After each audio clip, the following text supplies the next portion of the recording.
Google की हो गई बड़ी टेंशन, मेड इन इंडिया भार ओएस या फिर भरोस करने आया है एंड्रॉयड की छुट्टी। सरकार ने भी दी हरी झंडी। एंड्रॉयड को टक्कर देगा देसी मोबाइल ओएस जिसका नाम है भार ओएस। इसका 5 खूबियां आपको भी हैरान कर सकती है। स्वदेशी मोबाइल ऑपरेटिंग सिस्टम भरोस का सफल परीक्षण। आईआईटी मद्रास ने भारत को आत्मनिर्भर बनाने के लिए प्राइम मिनिस्टर नरेंद्र मोदी के दृष्टिकोण को बढ़ावा देने के लिए एक मोबाइल ऑपरेटिंग सिस्टम भार ओएस बनाया है। डेवलपर्स ने इसे भार ओएस का नाम दिया है और घोषणा किया है कि ये ओएस देश के 100 करोड़ मोबाइल फोन यूजर्स को फायदा दे सकता है। ये software commercial of the self handset पर इंस्टॉल किया जा सकता है। डेवलपर्स दावा कर रहा है कि ओएस को यूजर्स को अधिक सुरक्षित अनुभव प्रदान करने के लिए डिजाइन किया गया है। तो चलो आज बताते हैं कि इस भारत का भार ओएस के बारे में 5 ऐसी खूबियां जो आपको भी पता होना चाहिए। तो भार ओएस एक मोबाइल ऑपरेटिंग सिस्टम है जिसके बारे में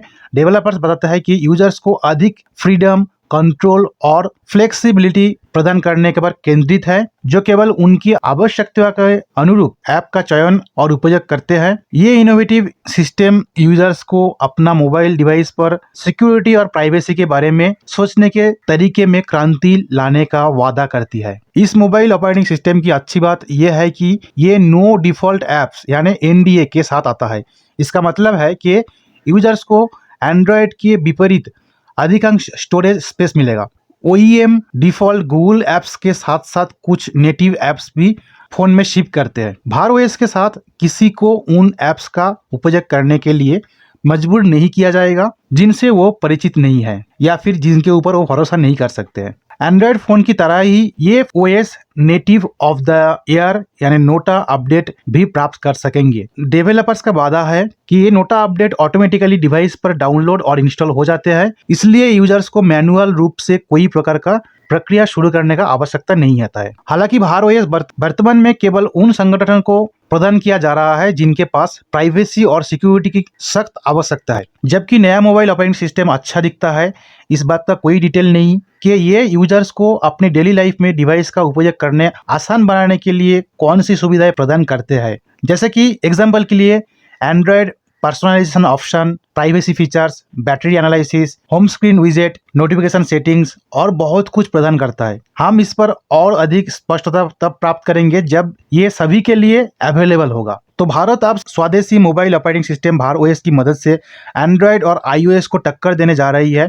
आईआईटी मद्रास की ओर से तैयार किया गया है ये मोबाइल ओएस को भारत सरकार के तरफ से भी हरी झंडी मिल गया है। तो आपको क्या कहना है इसके बारे में जरूर बताएं कमेंट बॉक्स में। तो पिछले कुछ साल से भारत लगभग हर क्षेत्र में आत्मनिर्भर बनने के और कदम बढ़ा चुके हैं और अब एक नया मोबाइल ऑपरेटिंग सिस्टम का भी एंट्री हो गई है, यानी कि कोई भी फोन में एंड्रॉयड और आईओएस जैसा ऑपरेटिंग सिस्टम इस्तेमाल करने के बजाय अब जो है आप मेड इन इंडिया सॉफ्टवेयर इस्तेमाल किया जाएगा। तो भारत के स्वदेशी मोबाइल ऑपरेटिंग सिस्टम यानी भार ओएस को सफल टेस्टिंग आईआईटी मंत्री अश्विनी वैष्णव और शिक्षा मंत्री धर्मेंद्र प्रधान की ओर से की गई और उन्होंने एक वीडियो कॉल का हिस्सा बनते हुए इसे हरी झंडी भी दिखा दी है। आपको बता दें कि ये mobile operating system IIT Madras से जुड़ी एजेंसी ने तैयार किया है और इसे किसी भी ओईएम की ओर से मोबाइल डिवाइसेस का हिस्सा बनाया जा सकता है। नई मोबाइल ऑपरेटिंग सिस्टम यानी भार ओएस को आईआईटी मद्रास के साथ मिलकर जंड के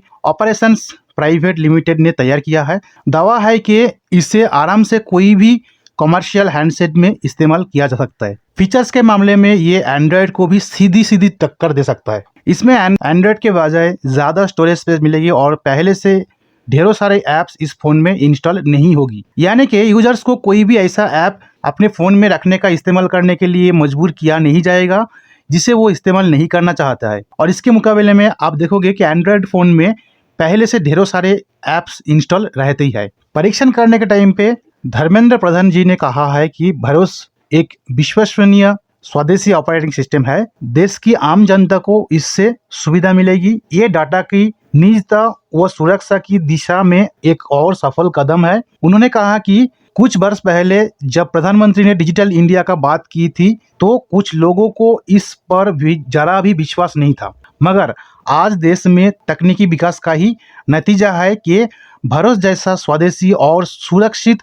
मोबाइल ऑपरेटिंग सिस्टम लोगों को समर्पित किया गया है। वहीं दूसरी तरफ केंद्रीय दूरसंचार मंत्री अश्विनी वैष्णव ने कहा है कि तकनीकी विकास की इस यात्रा में कठिनाइयां भी आएंगे, क्योंकि दुनिया भर में ऐसे कई लोग हैं जो नहीं चाहेंगे कि भारत अपने दम पर ऐसे किसी व्यवस्था का सफल संचालन करे। भारत को विकसित करने के मकसद स्मार्टफोन में विदेशी ऑपरेटिंग सिस्टम पर निर्भरता को कम करना और स्थानीय टेक्नोलॉजी के उपयोग को बढ़ावा देना है। भारत तकनीकी रूप से गूगल के एंड्रॉयड के समान है, क्योंकि ये एंड्रॉयड ओपन सोर्स प्रोजेक्ट यानी AOSP पर आधारित है, मगर इसमें अंतर यह है कि भारत उपयोगकर्ता को लिए अपनी मर्जी से ऐप इंस्टॉल करने की क्षमता देती है।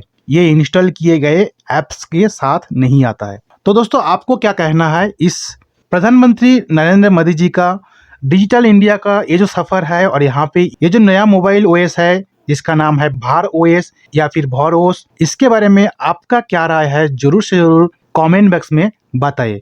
तो दोस्तों, उम्मीद करता हूँ ये जो वीडियो था आपको बहुत ही पसंद आया होगा। इसी तरीके से वीडियो पाने के लिए हमारे चैनल को सब्सक्राइब करके बेल का घंटी दबा दें। मैं मिलूंगा मेरा नेक्स्ट वीडियो में। Till then, thank you for watching this video. जय हिंद, वंदे मातरम।